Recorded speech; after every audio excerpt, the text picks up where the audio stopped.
Pernahkah kamu membayangkan hidup di tengah bangsa raksasa yang sombong dan gemar bermaksiat? Itulah gambaran kaum Ad yang hidup di masa lampau. Mereka memiliki kekuatan yang luar biasa, namun mereka lupa diri dan tidak bersyukur kepada Allah Subhanahu wa Ta'ala. Hingga Allah Subhanahu wa Ta'ala mengutus seorang nabi untuk mengingatkan mereka, yaitu Nabi Hud alaihissalam. Bagaimana Nabi Hud berdakwah kepada kaum Ad? Apa saja mukjizat yang ditunjukkan Nabi Hud?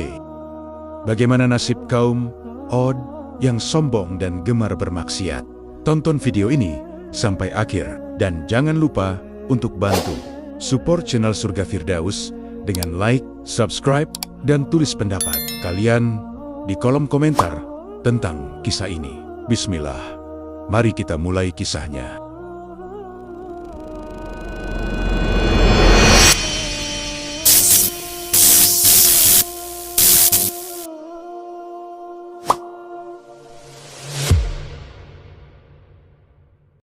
Ad adalah nama bapa suatu suku yang hidup di Jazirah Arab di suatu tempat bernama Al-Ahqaf, terletak di utara Hadramaut, Yaman dan Uman. Ad termasuk suku yang tertua sesudah kaum Nabi Nuh, serta terkenal dengan kekuatan jasmani dalam bentuk tubuh-tubuh yang besar dan gagah. Mereka dikaruniai oleh Allah Subhanahu wa Ta'ala tanah yang subur dengan sumber-sumber airnya yang mengalir dari segala penjuru, sehingga akan memudahkan mereka bercocok tanam untuk bahan makanan mereka, sehingga memperindah tempat tinggal mereka dengan kebun-kebun bunga yang indah-indah. Berkat karunia Tuhan itu, mereka hidup menjadi makmur, sejahtera, dan bahagia. Serta dalam waktu yang singkat, mereka berkembang biak dan menjadi suku yang terbesar di antara suku-suku yang hidup di sekelilingnya. Sebagaimana dengan kaum Nabi Nuh, kaum Hud ialah suku Ad. Ini adalah penghidupan rohaninya, tidak mengenal Allah yang Maha Kuasa, pencipta alam semesta. Mereka membuat patung-patung yang diberi nama Syamut dan Al-Hatar, dan itu yang disembah sebagai Tuhan mereka. Menurut kepercayaan mereka, patung-patung itu dapat memberi kebahagiaan, kebaikan, dan keuntungan, serta dapat menolak kejahatan, kerugian, dan segala musibah. Ajaran dan agama Nabi Idris dan Nabi Nuh sudah tidak berbekas dalam hati, jiwa serta cara hidup mereka sehari-hari. Kenikmatan hidup yang mereka sedang tenggelam di dalamnya, berkat tanah yang subur dan menghasilkan yang melimpah ruah, menurut anggapan mereka adalah karunia dan pemberian kedua berhala mereka yang mereka sembah. Karenanya, mereka tidak putus-putus sujud kepada kedua berhala itu, mensyukurinya sambil memohon perlindungannya dari segala bahaya dan musibah, berupa penyakit atau kekeringan, sebagai akibat dan buah dari akidah yang sesat itu. Pergaulan hidup mereka menjadi dikuasai oleh tuntutan dan pimpinan iblis, di mana nilai-nilai moral dan akhlak tidak menjadi dasar penimbangan atau kelakuan dan tindak tanduk seseorang, tetapi kebendaan, kekuatan lahiriahlah yang menonjol, sehingga timbul kerusuhan dan tindakan sewenang-wenang di dalam masyarakat. Yang kuat menindas yang lemah, yang besar memperkosa yang kecil, dan yang berkuasa memeras yang di bawahnya. Sifat-sifat sombong congkak, iri hati dengki, hasut dan benci-membenci yang didorong oleh hawa nafsu, merajalela dan menguasai kehidupan mereka. Seolah tidak ada sama sekali sifat-sifat belas kasihan, sayang menyayang, jujur amanat, dan rendah hati. Demikianlah gambaran masyarakat suku Ad tatkala Allah Subhanahu wa Ta'ala mengutuskan Nabi Hud sebagai nabi dan rasul kepada mereka. Nabi Hud berdakwah di tengah-tengah sukunya. Sudah menjadi sunnah Allah Subhanahu wa Ta'ala sejak diturunkannya Adam ke bumi, bahwa dari masa ke masa, jika hamba-hambanya sudah berada dalam kehidupan yang sesat, sudah jauh menyimpang dari ajaran-ajaran agama yang dibawa oleh nabi-nabinya, diutuslah seorang nabi atau rasul yang bertugas untuk menyegarkan kembali ajaran-ajaran nabi-nabi yang sebelumnya, mengembalikan masyarakat yang sudah tersesat ke jalan lurus dan benar. Nabi Hud diutus untuk mencuci bersih jiwa manusia dari segala tahayul dan syirik, menggantinya dan mengisinya dengan iman. tauhid dan akidah yang sesuai dengan fitrah. Demikianlah, maka kepada suku Od yang telah dimabukkan oleh kesejahteraan hidup dan kenikmatan duniawi, sehingga tidak mengenalkan Tuhannya, yang mengkaruniakan itu semua, diutuskan kepada mereka Nabi Hud, seorang daripada suku mereka sendiri, dari keluarga yang terpandang dan berpengaruh, terkenal sejak kecilnya dengan kelakuan yang baik, budi pekerti yang luhur, dan sangat bijaksana dalam pergaulan dengan kawan-kawannya. Nabi Hud memulai dakwahnya dengan menarik perhatian kaumnya, suku Ad, kepada tanda-tanda wujudnya Allah Subhanahu wa Ta'ala yang berupa alam sekeliling mereka, dan bahwa Allah lah yang mencipta mereka semua. Allah Subhanahu wa Ta'ala mengaruniakan mereka dengan segala kenikmatan hidup yang berupa tanah yang subur, air yang mengalir, serta tumbuh-tumbuhan yang tegak dan kuat. Dialah yang seharusnya mereka sembah, dan bukan patung-patung yang mereka buat sendiri. Mereka sebagai manusia adalah makhluk Tuhan paling mulia. Tidak sepatutnya merendahkan diri, sujud menyembah batu-batu yang sewaktunya dapat mereka hancurkan sendiri dan memusnahkannya dari pandangan. Diterangkan oleh Nabi Hud bahwa dia adalah pesuruh Allah yang diberi tugas untuk membawa mereka ke jalan yang benar, beriman kepada Allah Subhanahu wa Ta'ala yang menciptakan mereka dan mematikan mereka, memberi rezeki atau mencabutnya daripada mereka. Ia tidak mengharapkan upah dan menuntut balas jasa atas usahanya memimpin dan menuntut mereka ke jalan yang benar. Ia hanya menjalankan perintah Allah dan memperingatkan mereka bahwa jika mereka tetap menutup telinga dan mata mereka menghadapi ajakan dan dakwahnya, mereka akan ditimpa azab bagi kaum Od. Seruan dan dakwah Nabi Hud itu merupakan risalah yang tidak pernah mereka dengar. Mereka melihat bahwa ajaran yang dibawa oleh Nabi Hud itu akan mengubah cara hidup mereka dan membongkar peraturan dan adat istiadat yang telah mereka kenal dan warisi dari nenek moyang mereka. Mereka tercengang dan merasa heran bahwa seorang dari suku mereka sendiri telah berani berusaha merombak tata cara hidup mereka dan menggantikan agama dan kepercayaan mereka dengan sesuatu yang baru yang mereka tidak kenal dan tidak dapat dimengerti dan diterima oleh akal pikiran mereka. Dengan serta-merta ditolaklah oleh mereka dakwah Nabi Hud itu dengan berbagai alasan dan tuduhan kosong terhadap diri beliau, serta ejekan-ejekan dan hinaan yang diterimanya dengan kepala dingin dan penuh kesabaran. Berkatalah kaum Od kepada Nabi Hud, "Wahai Hud, ajaran dan agama, apakah yang engkau hendak anjurkan kepada kami? Engkau ingin agar kami meninggalkan persembahan kami kepada Tuhan-Tuhan kami yang berkuasa ini dan menyembah Tuhanmu yang tidak dapat kami jangkau dengan panca indera kami, dan Tuhan yang menurut kata kamu tidak bersekutu. Cara persembahan yang kami lakukan ini ialah yang telah kami warisi dari nenek moyang kami, dan tidak sesekali kami tidak akan meninggalkannya. Bahkan sebaliknya, engkaulah yang seharusnya kembali kepada aturan nenek moyangmu dan jangan mencederai kepercayaan dan agama mereka dengan membawa suatu agama baru yang tidak kenal oleh mereka dan tentu tidak akan direstuinya."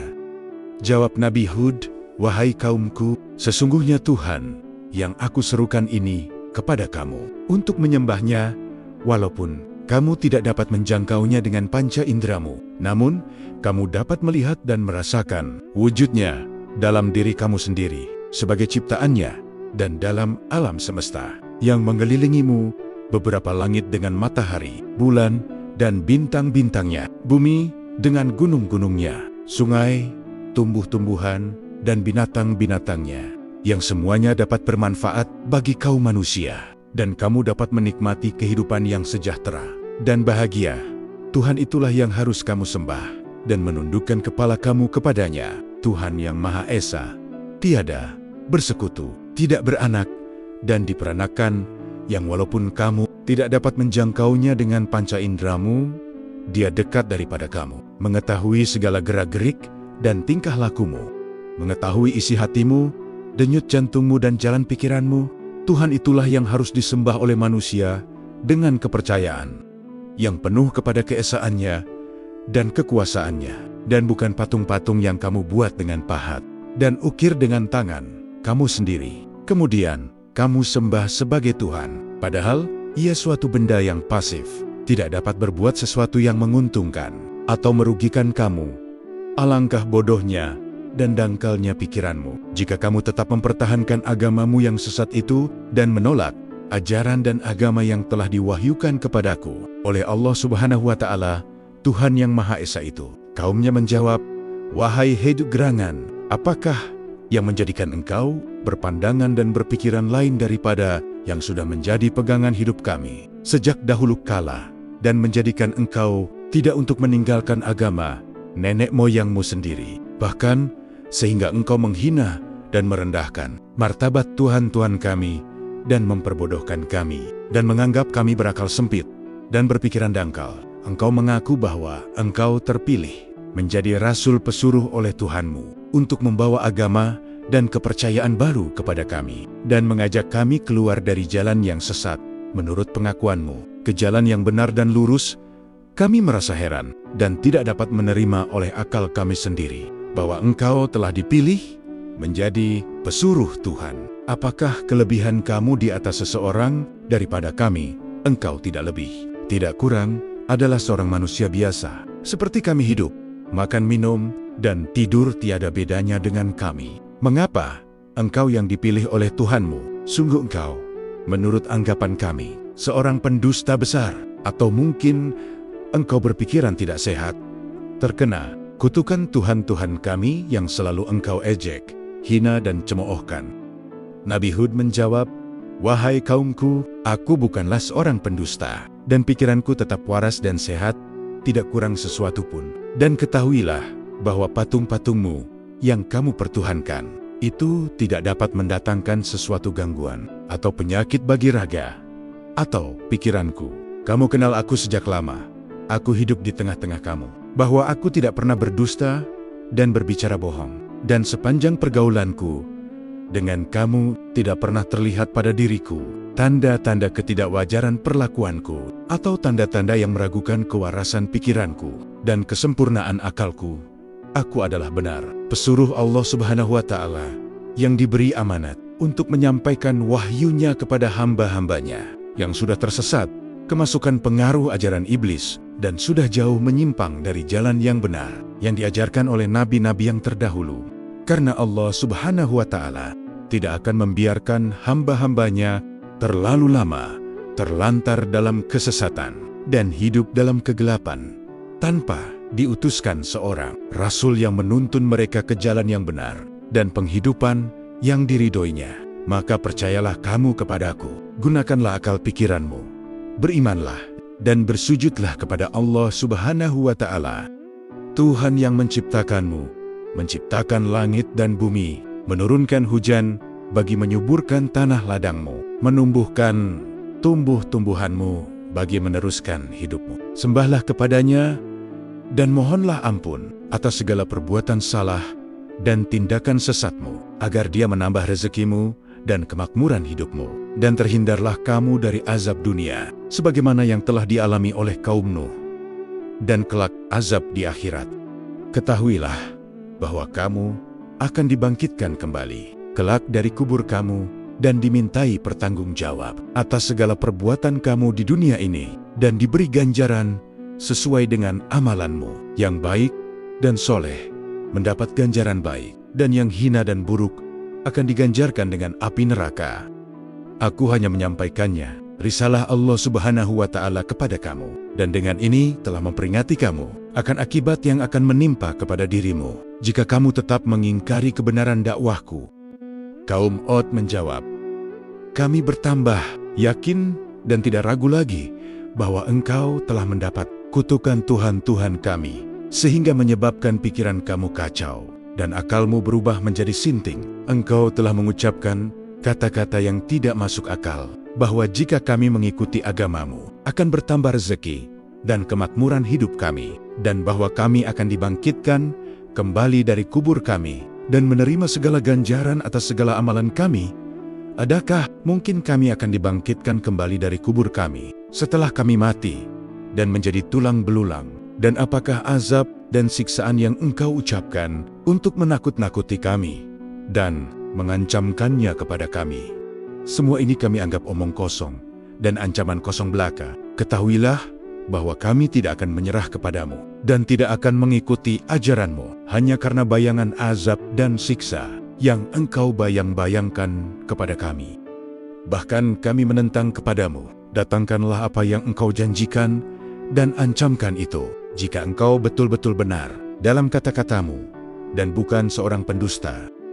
Nabi Hud menjawab, baiklah, jika kamu meragukan kebenaran kata-kataku dan tetap berkeras kepala, tidak menghiraukan dakwahku dan meninggalkan persembahanmu kepada berhala-berhala itu, maka tunggulah saat tibanya pembalasan Tuhan, di mana kamu tidak akan dapat melepaskan diri dari bencananya. Allah Subhanahu wa Ta'ala menjadi saksiku bahwa aku telah menyampaikan risalahnya dengan sepenuh tenagaku kepadamu dan akan tetap berusaha sepanjang hayat kandung badanku, memberi penerangan dan tuntunan kepada jalan yang baik yang telah digariskan oleh Allah Subhanahu wa Ta'ala bagi hamba-hambanya.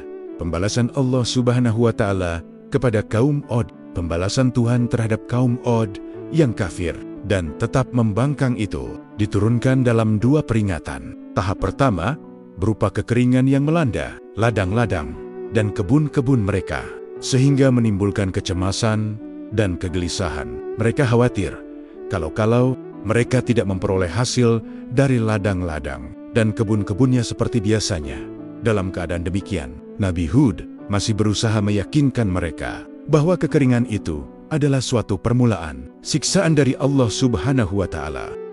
Allah masih memberi kesempatan kepada mereka untuk sadar akan kesesatan dan kekafiran mereka, berharap mereka kembali beriman kepada Allah Subhanahu wa Ta'ala dengan meninggalkan persembahan mereka yang batil, kemudian bertaubat dan memohon ampunan kepada Allah Subhanahu wa Ta'ala agar segera hujan turun kembali dengan lebatnya dan terhindar mereka dari bahaya kelaparan yang mengancam. Akan tetapi mereka tetap belum mau percaya dan menganggap janji Nabi Hud itu adalah janji kosong belaka. Mereka bahkan pergi menghadap berhala-berhala mereka, memohon menurunkan air dan menjauhkan musibah yang mereka hadapi. Tentangan mereka terhadap janji Allah Subhanahu wa Ta'ala yang diwahyukan kepada Nabi Hud segera mendapat jawaban dengan datangnya pembalasan tahap kedua yang dimulai dengan terlihatnya gumpalan awan hitam. Mereka menyambut dengan sorak-sorai gembira karena dikiranya bahwa hujan akan segera turun, membasahi ladang-ladang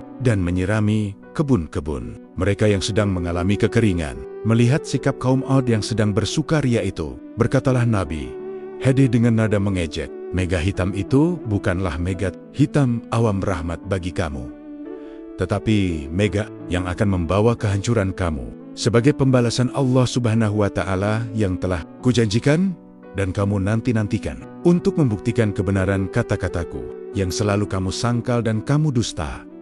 Sejurus kemudian, menjadi kenyataanlah apa yang diramalkan oleh Nabi Hud itu, bahwa bukan hujan yang turun dari awan yang tebal itu, tetapi angin topan yang dahsyat dan kencang disertai bunyi gemuruh angin, merusakkan bangunan-bangunan rumah dari dasarnya, membawa berterbangan semua perabotan, harta benda, dan melempar jauh binatang-binatang ternak.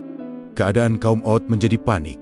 Mereka berlari ke sana-sini, hilir mudik, mencari perlindungan. Suami tidak tahu di mana istrinya berada, dan ibu juga kehilangan anaknya. Sedang rumah-rumah menjadi rata dengan tanah. Bencana angin topan itu berlangsung selama 8 hari 7 malam, sehingga menyapu bersih kaum Ad yang congkak itu, dan menamatkan riwayatnya dalam keadaan yang menyedihkan.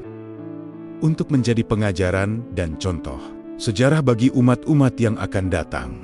Adapun Nabi Hud dan para sahabatnya yang beriman telah mendapat perlindungan Allah Subhanahu wa Ta'ala dari bencana yang menimpa kaumnya yang kacau balau. Beliau seraya melihat keadaan kaumnya yang kacau balau, mendengar gemuruhnya angin dan bunyi pohon-pohon dan bangunan-bangunan yang berjatuhan, serta teriakan dan tangisan orang yang meminta tolong dan mohon perlindungan. Setelah keadaan cuaca kembali tenang dan tanah Al-Ahqaf sudah menjadi sunyi senyap dari kaum Ad, pergilah Nabi Hud meninggalkan tempat itu dan berhijrah ke Hadramaut, di mana ia tinggal menghabiskan sisa hidupnya sampai ia wafat. Nabi Hud dimakamkan di sana di mana hingga sekarang makamnya yang terletak di atas sebuah bukit. Di suatu tempat, lebih kurang 50 km dari kota Sion, makamnya banyak dikunjungi para peziarah yang datang beramai-ramai dari sekitar daerah itu, terutamanya pada bulan Sya'ban pada setiap tahun. Kisah Nabi Hud.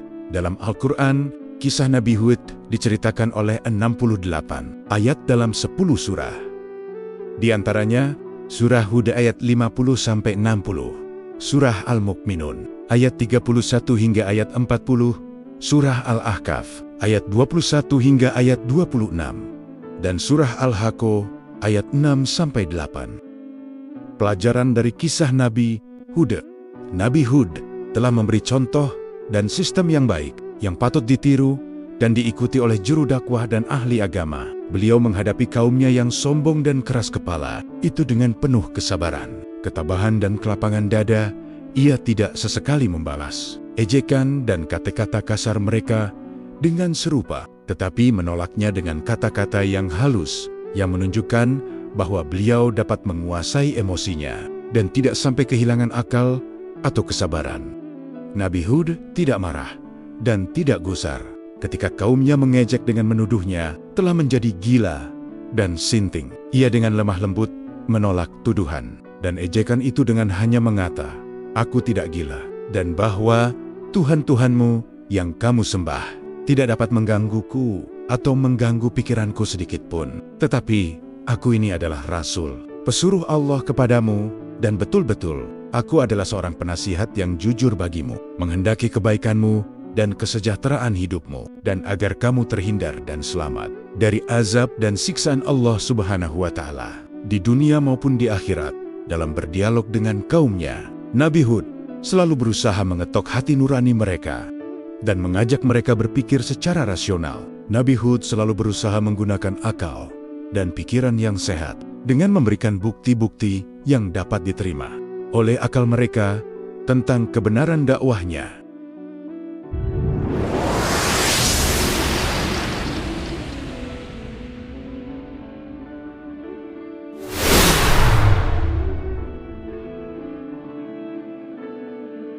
Demikianlah kisah ini. Semoga bermanfaat dan menjadi contoh, menambah keimanan kita dalam beribadah kepada Allah Subhanahu wa Ta'ala. Amin.